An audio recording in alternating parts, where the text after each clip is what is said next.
తాకట్లో ఉన్న బంగారాన్ని విడిపించి ఆ రోజున మార్కెట్ ధర కట్టి మిగిలిన డబ్బును మీకు అందిస్తుంది కొమ్మూరి గోల్డ్.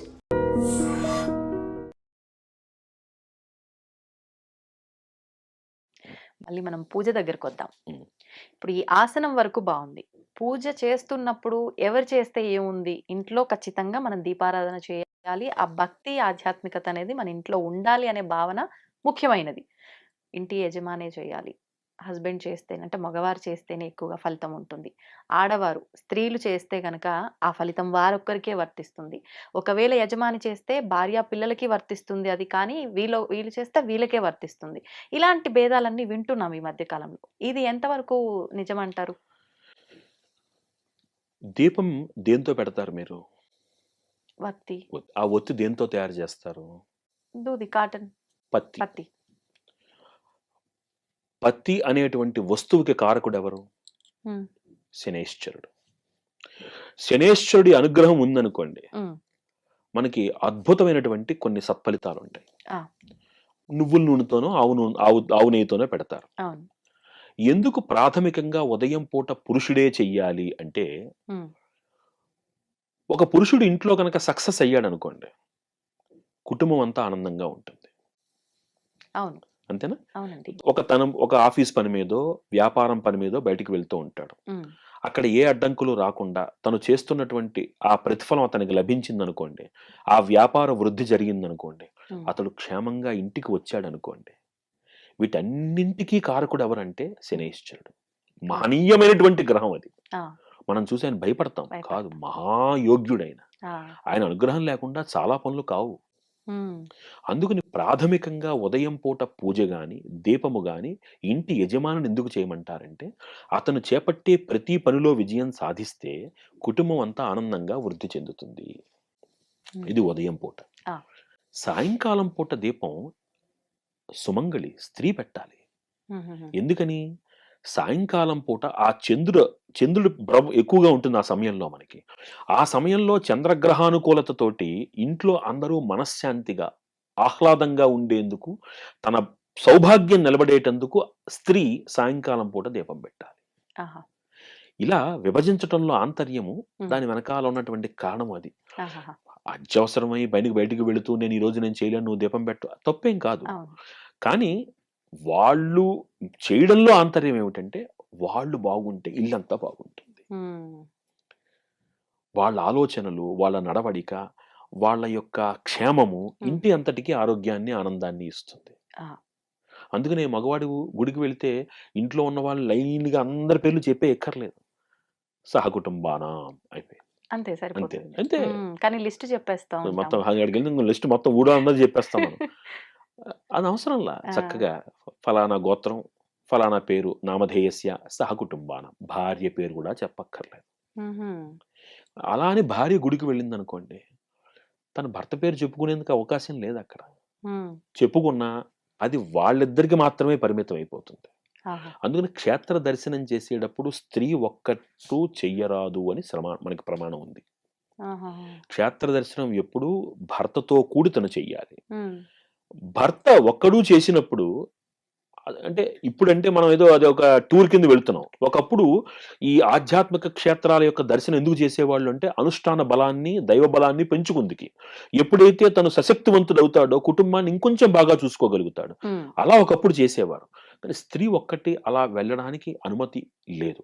ఇప్పుడు ఇప్పుడు నేను ఆ విషయాలన్నీ చెప్పాననుకోండి, మళ్ళీ అదో ఇగో ఆడవాళ్ళని తక్కువ చేస్తాను అనుకుంటారు. కాదు. దాని వెనకాల ఒక కారణం ఉంది. ఏంటండి? అదేమిటి అంటే,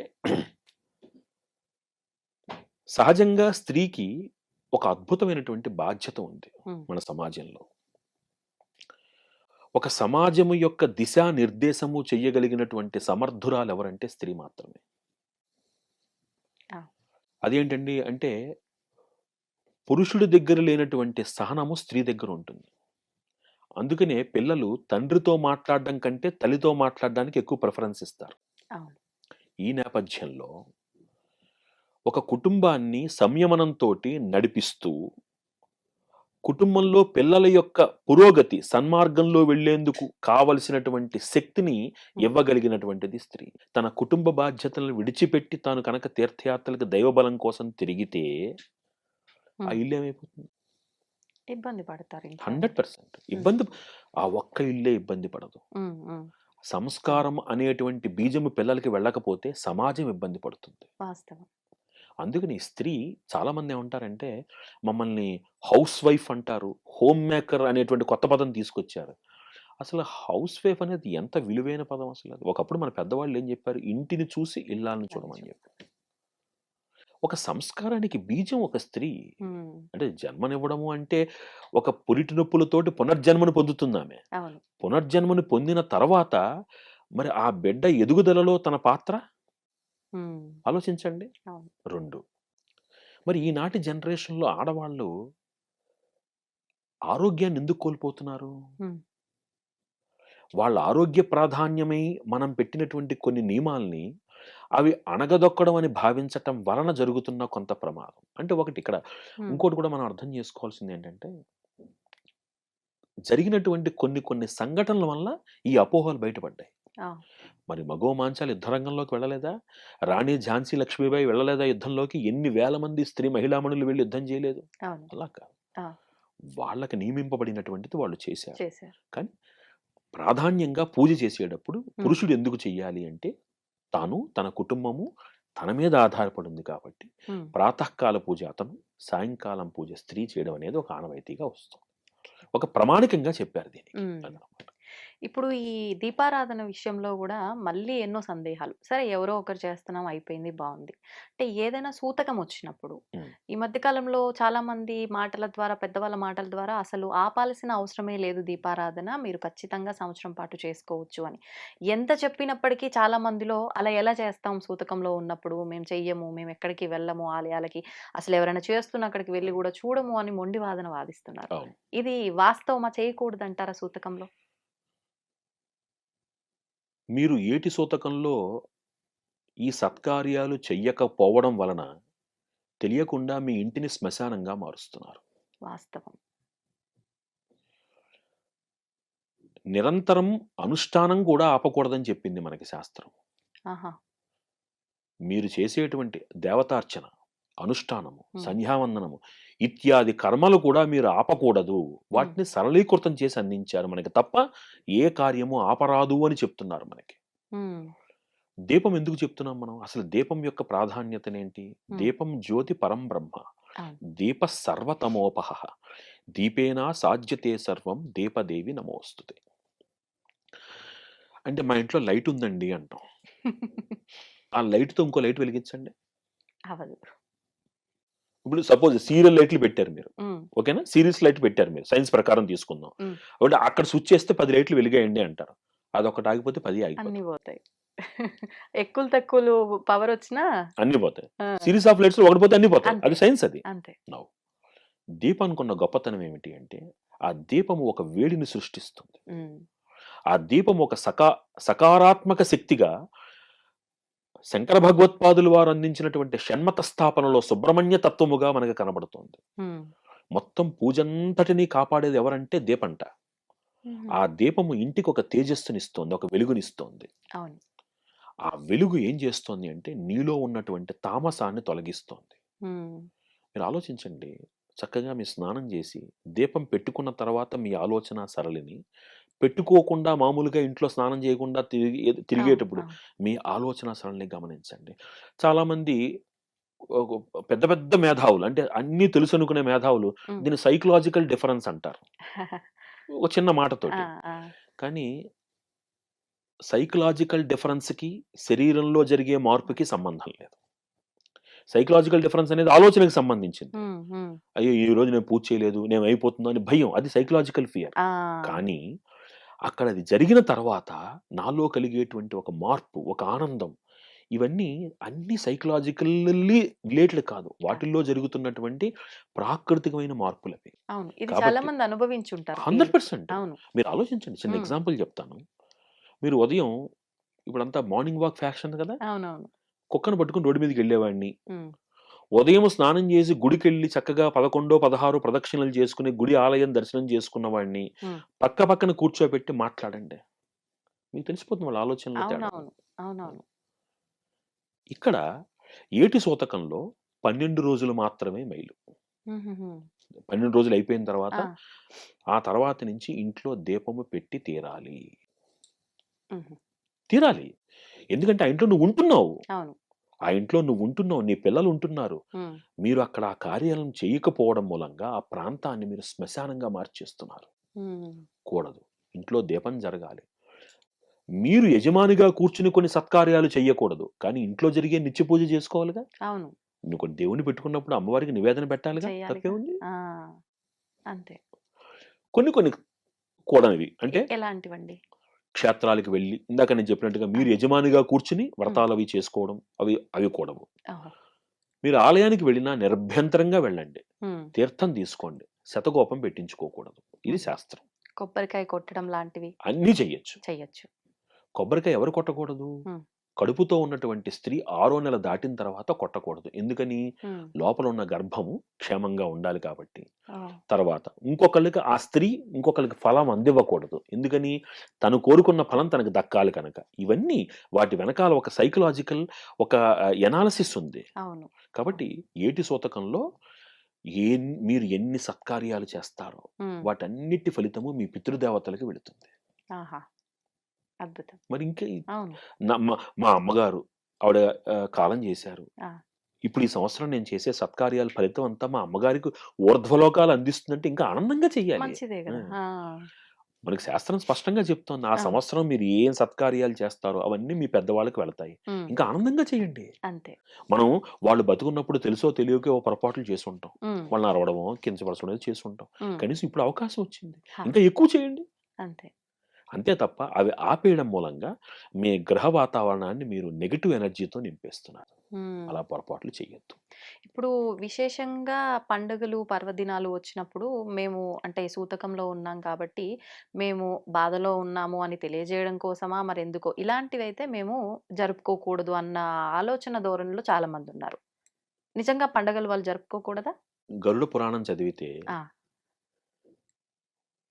ఒక వ్యక్తి దాటిపోయిన తర్వాత హ్మ్. అతన్ని ఆ ఉగ్రరథం మీద తీసుకువెళ్తున్నప్పుడు మీరు ఏడవకూడదు అని శాస్త్రం ఉంది. ఓహ్! ఏడవకూడదు మీరు. చెప్తోంది గరుడ పురాణం చెప్తోంది. ఆ!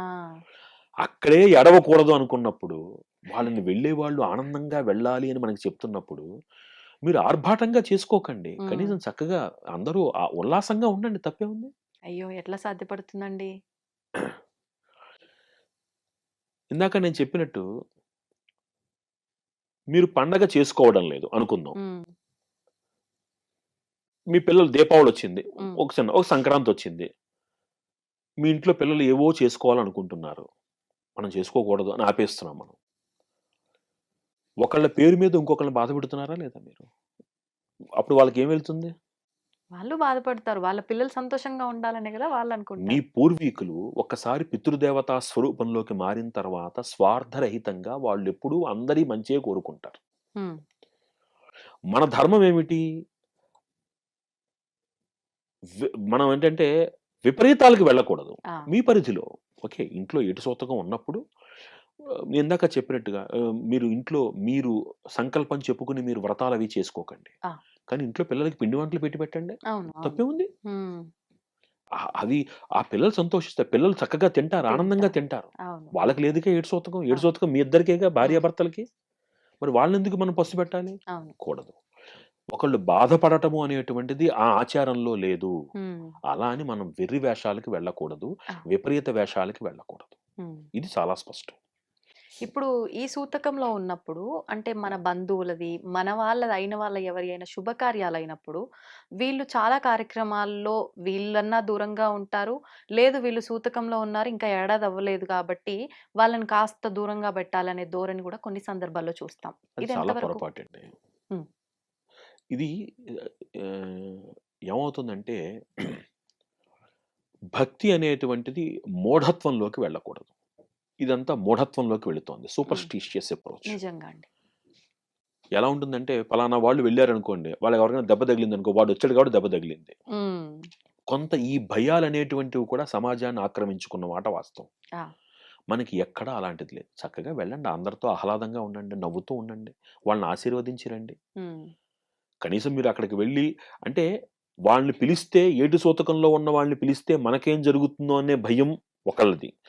అక్కడికి వెళ్ళి ఏదైనా జరిగితే మళ్ళీ మనం మాట పడాలి అనేటువంటి బాధ ఒకళ్ళది.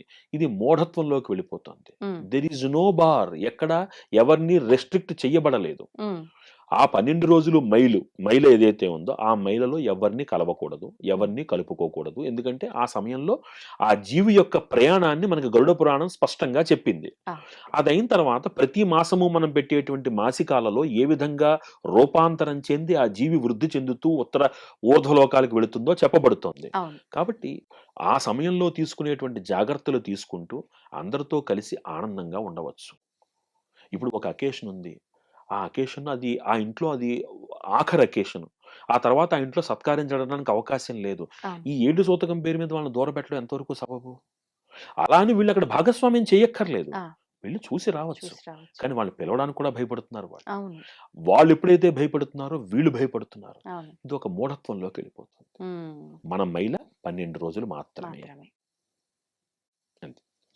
ఇప్పుడు ఇల్లే దేవాలయం అంటారు. అటువంటి దేవాలయాన్ని మనం చాలా పవిత్రంగా చూసుకోవాల్సిందే. అయితే మనం నిజంగా భగవంతుడు దేవాలయం ఏదైతే మనం నిర్మించుకున్న ఆలయాలు ఉన్నాయో చెప్పులు వేసుకొని అయితే వెళ్ళం. వీలైతే ఇంటి దగ్గరే చెప్పులు వదిలి వెళ్ళే వాళ్ళు కొంతమంది ఉంటారు. కొంతమంది వెళ్ళిన తర్వాత బయట వదిలి కాళ్ళు కడుక్కొని వెళ్ళే వాళ్ళు